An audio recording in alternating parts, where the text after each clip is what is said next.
Welcome back to the Fixed Ops Roundtable. Steve Greenfield from Automotive Ventures is everywhere in the industry. You can't help but notice all of the events and all of the news that Steve is involved in, bringing things to the forefront. We are very honored to have him at the conference. Steve, welcome back to the Fixed Ops Roundtable. Ted, as always, thanks for having me. It's a thrill to be here.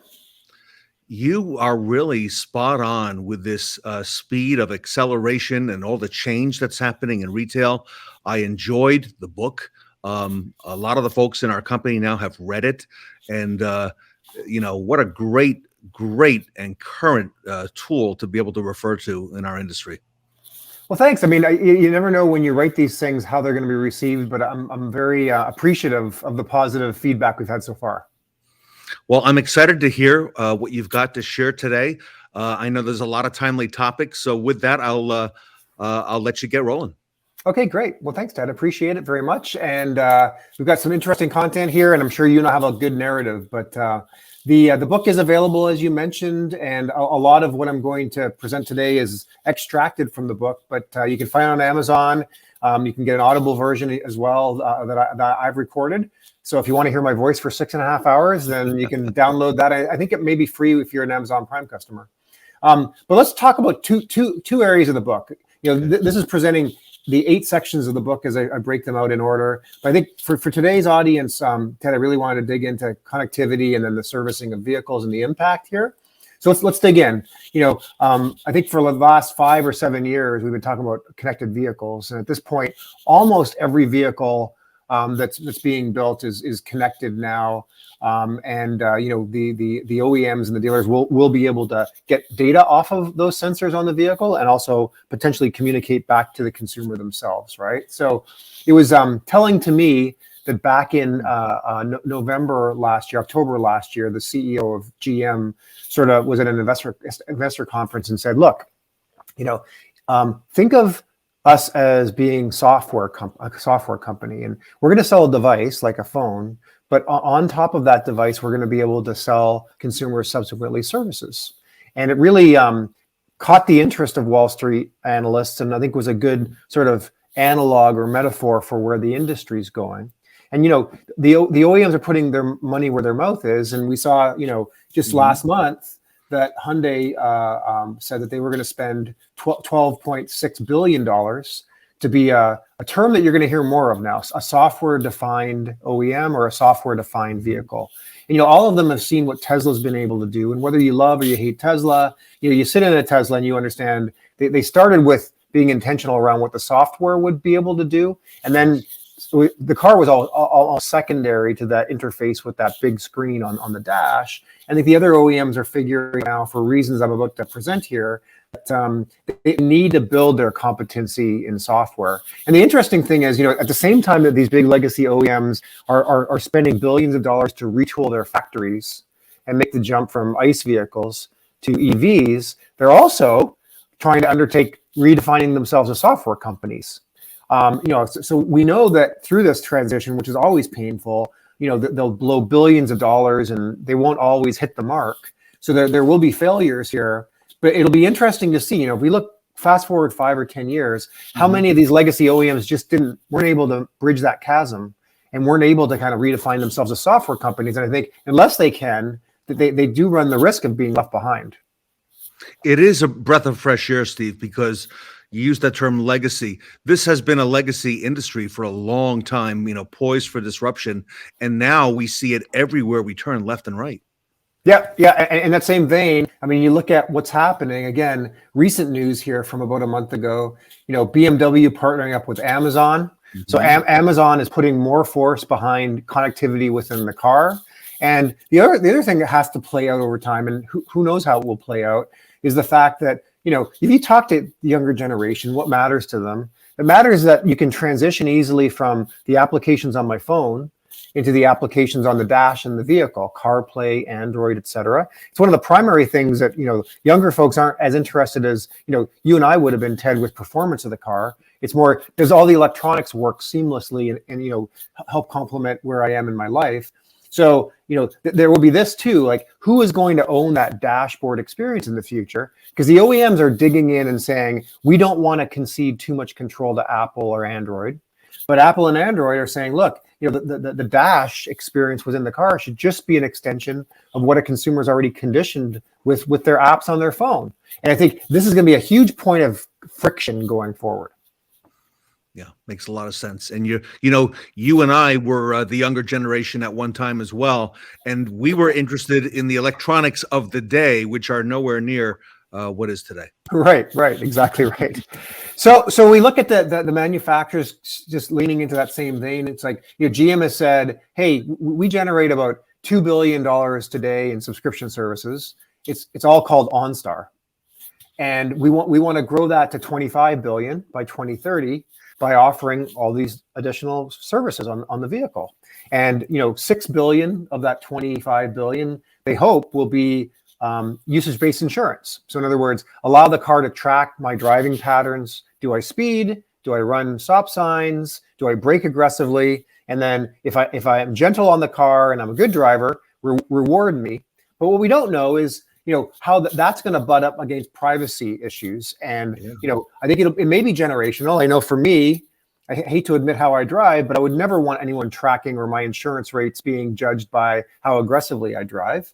But maybe a younger generation will. But I do think that there will be this interesting balance between what a consumer is willing to allow an OEM or insurance company to track, and those that opt in to say, okay, but I do believe I'm a gentle driver and I'll be able to experience lower rates. But I think that there'll be all kinds of friction in that back and forth.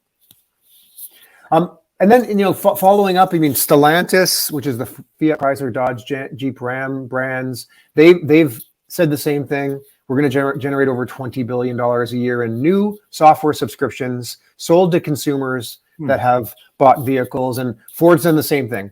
They said that it'll be more than $20 billion a year. So you add those up, and if you add all the OEMs up, we're going to be in for $100 billion plus of new high profit margin revenue being generated off of cars.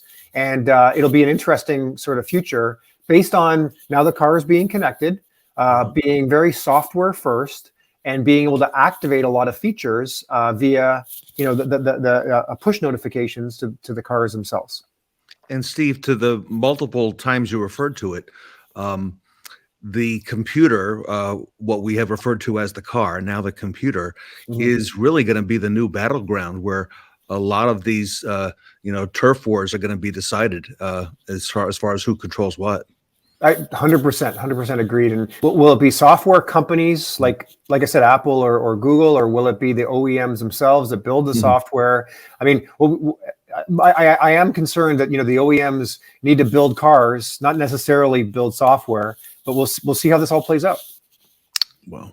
Yeah. So speaking of Tesla, and I'll mention Tesla a couple more times today because they have sort of innovated this software first approach to vehicles. But interesting article here from about a year and a half ago, where on the Tesla Model 3, which was relatively new, Tesla announced, hey, we're going to actually remove a feature. We're going to remove the passenger seat adjustable lumbar support, because we're able to monitor how often that feature is used, and it's hardly ever used. Amazing. So yeah, we are entering a new era where the OEMs are going to be able to literally keep an eye on which features, which buttons on the dash you push and how frequently. And for those buttons that aren't used very often, the ones that are used very often, they may be able to charge you more. And the ones that aren't used, they may just decontent the car and take those features out entirely. This connected car is going to have ripple effects throughout the retail organizations, because it's going to have great consequences in terms of people, how we deploy them, from technicians all the way through the soft skills. Yeah, anyone who touches the car, whether it's on the production line, the design, the production line, or servicing afterwards, is going to have to have an enhanced set of tools and sophistication and skill sets. No doubt. So let's then, get into the fun stuff. So what kinds of features might we be selling to consumers that they're paying for? And there's a lot of friction in the market right now. We're hearing in the news cycle, et cetera. BMW got a lot of blowback here a couple of months ago, where not in the U.S. but internationally, they said, look, rear heated seats. Consumers in the future is going to be able to either pay in advance $1,500 to have it for the lifetime of their car, or on any given month they want to activate those rear heated seats. It'll cost them $18 for that month. We've heard Porsche say that in the future you're going to be able to unlock an additional 50 horsepower on any Porsche vehicle anytime you want. I've heard recently that certain OEMs are going to, when you get stranded on the side of the road and your EV is out of juice, you're going to be able to go on the manufacturer's app and for an additional cost of $100, unlock an additional 50 miles. Wow, I had not heard that. Yes. So I mean, it's interesting, and consumers they run the risk of the perception being death by a thousand cuts for sure. But I would argue that we're kind of already there. When you look at, I pulled the most frequently purchased apps for last year, not this year, but last year.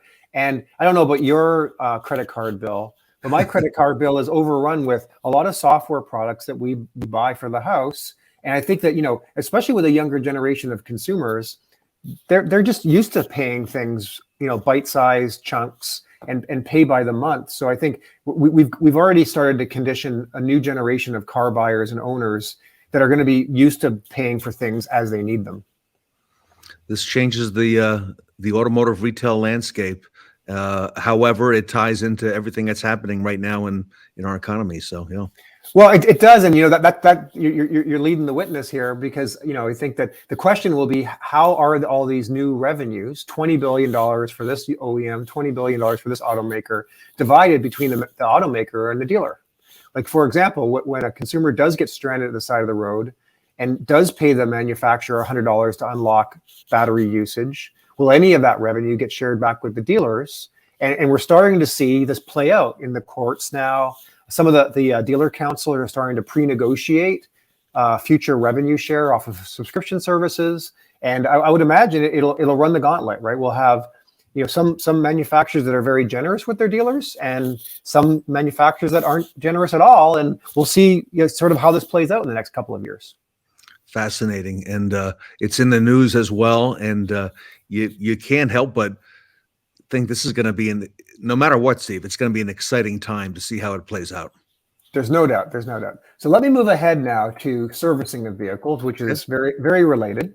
But and let's talk about over-the-air updates, because I think this has the most potential to be, I wouldn't use the word disruptive necessarily, but change the way that consumers interact with dealers and their service lanes and fixed ops in general.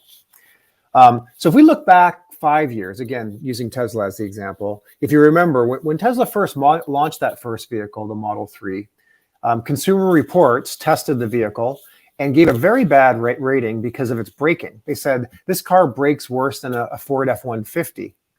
And, Elon Musk wasn't very happy and, asked them, to retest the car. And they dug in their heels and said, no, we wouldn't have any difference. But, after 3 or 4 days, Elon finally got them to break down and retest the car. And magically, the car's braking distance from 60 miles an hour to 0 shrunk by 20 feet. No one from Tesla had touched that car physically. But what they had done is they'd sent a software update. And that software update had changed the driving characteristics of the car. And this really, like 5 years ago now, opened the world's eyes to say, well, hold on a second here. If we can change the driving dynamics of a car without ever touching it, what else could we do to the car? Which opened this Pandora's box around all these subscription services that the OEMs now are dreaming up. But it is a new world now where a lot of the work on the vehicle can be done without ever touching the vehicle at all.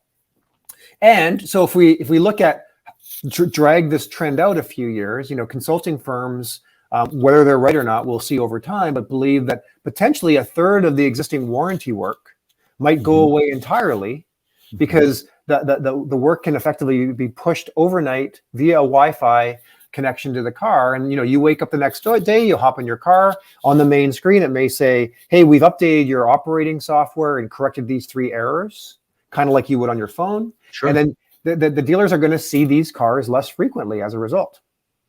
That's amazing. Amazing and a little unsettling as well at the same time. Yes. And then if you look, another consulting firm said, what could be the cost savings to all the OEMs given over-the-air updates? Which you can think from the manufacturers, they're saying, oh, okay, well, recalls are expensive to us. Even paid warranty work is expensive to us. And if we can forego some of those costs, because now we can just push software updates to the cars, and the cars don't have to go through the dealers, where the dealers get reimbursed from the manufacturer. These are billions of dollars. That's what the height of the bars are. And this consulting firm, IHS Markit, is expecting that within a few years, by 2025, OEMs will save about $60 billion a year in costs via over-the-air updates. And all of those costs will flow through as profit to the OEMs, additional profit. And look where we are now. And this is only the next 2, maybe 3 years. These are huge numbers. And going back to what I mentioned earlier, the implications at the dealership, the way we process warranty, as from our friend Jim Roche, is changing rapidly.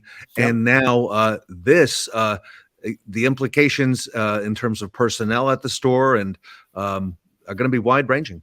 No doubt. Exactly. I couldn't have said it better myself. And then the last dynamic, obviously, that everyone's talking about is EVs, and the fact that the actual drivetrain is much less complex. You don't need oil changes. You don't need spark plug changes. And these cars are heavier and have a lot more torque. So they will need tires much more frequently. And you're starting to see some companies innovate, tire subscriptions and these kinds of things. But I would suspect that, the first year or two of the EVs, they'll have a lot of warranty work that needs to be done, because the first generation of any vehicle is hard, especially with new technology. But over time, I would suspect that the actual service intervals will become a lot longer. And these cars won't need to come in for the regular service that we would have typically have seen on the internal combustion engine vehicle. And then if you look at, by the way, and to go back to that last slide, if I may, I think the dealers are the ones who have really forged that relationship with the consumer. Unlike, although Tesla has done extremely well with that model, the dealers are the ones with the relationship. So it'll be interesting to see how this plays out with those intervals, based on that customer retention focus that the dealers have. Yeah, I think the flip side of this, as I talk to dealers right now, I believe that the defect rate at the end of the warranty is going to reduce tremendously, because these cars are just going to be dangerous to work on because of the voltage, but the sophistication of the technician and the specialized tools to work on these cars as they have more electronics. I mean, the defect rate at the end of the warranty period, consumers are going to be fearful not to go back to their franchise dealers to have the cars worked on. So while the service intervals might be longer, I think the billable rate's going to be higher, because you're going to have a technician that's more skilled with more sophisticated equipment, and you're not going to lose nearly as many consumers at the end of the warranty period. Right. That's right. You're going to stick with the dealer. But because there are fewer parts in the drivetrain, this is McKinsey, a different consulting firm, that forecasts that over the lifetime of a plug-in battery vehicle, there's going to be about 40% fewer parts sold for that vehicle, which is going to impact dealers and also impact OEMs, because OEMs typically have a nice, healthy wholesale business around OEM parts. So there is that as well. And then, this was Jose Munoz, who recently got promoted to global president and COO of Hyundai.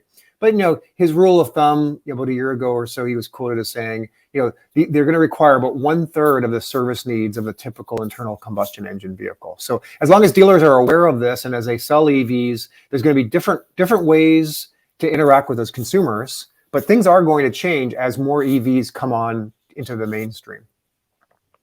Amazing. Well, and then I know our audience is resilient, and if anyone's going to figure it out, our dealers will. Yeah, what gives me hope, like I said, it's good. The cars are going to get very complex, and consumers are going to have to use the franchise dealer to work on them. And then we've got all these opportunities to sell subscription services, like I said earlier, all of which is going to be almost pure profit margin every time you sell the ability to unlock a feature on a car. And the OEMs that do share a lot of that revenue back with dealers, it's going to be a windfall of revenue and profitability for dealers. Amazing. So last thing I'll wrap up with is, and I've talked about this often, but these right to repair X, and how this will play out, because we know that the government in certain states is going to try to enforce the OEMs leaving the kind of quote unquote software platform open for other folks to be able to monitor the vehicles and repair these vehicles. But then you need to reconcile that with the fact, what I said earlier, the cars are going to become very complex, very technology heavy. And you're going to need a very, very sophisticated technician and tools to work on the cars. It's not going to be as easy as driving into your local quick lube place to work on the car. When something goes wrong on one of these cars, I think there's going to be a high loyalty back to the franchise dealers. So while there may be legislation to say that, hey, we're going to open this up and allow anyone to repair these vehicles, practically, I have a hard time reconciling that with, I think consumers are going to be fearful of anyone working on their car other than the franchise dealer, which I think is going to be great for dealers. I agree. And we're hearing the same thing. Exactly. Yeah. So that's all I have. You can contact me online, and I love the show and happy to interact with any of your viewers. But any other questions that you have? I mean, it's a lot to lay on you here today. No, I wouldn't expect any less, Steve. In fact, we had an earlier segment. I'll leave you and the audience with this. We haven't heard about autonomous vehicles as much lately in the news, but we know that is one of the points that you had on the screen earlier, and that's in the book, and we know that it's coming. So one of our dealers mentioned in an earlier segment that, this is really, everything you're talking about, the connected vehicle, is really just the beginning, because he said, it may be 10, 12, 15 years from now, but there's going to come a point where the vehicle will be able to come into the dealer for service, but the car will be driving autonomously back to the store to have the service performed overnight and back in the driveway the following morning. And you know what? That's not so far-fetched. It's not, especially at night. The cars can be driving slowly on highways when no one else is on the highway. So I think we will see that soon for certain brands, and it'll be eerie, but it's coming. Steve, amazing, the pace of change, and you are leading the way, and you're pointing all this out to our audience. So congratulations to you on the book, all the success that you're having. And again, a great honor to have you here. If our audience wants to reach out, again, Steve's book is on Amazon. Steve Greenfield is the CEO and founder of Automotive Ventures. AutomotiveVentures.com. His email is on the screen, and I know able to reach on LinkedIn and on social media. So Steve, on behalf of the Fixed Ops community, have a happy Thanksgiving to you and your family, and thank you so much for all you do. Ted, thanks for having me, and thanks for everything you do for the industry. Steve Greenfield from Automotive Ventures here today at the Fixed Ops Roundtable.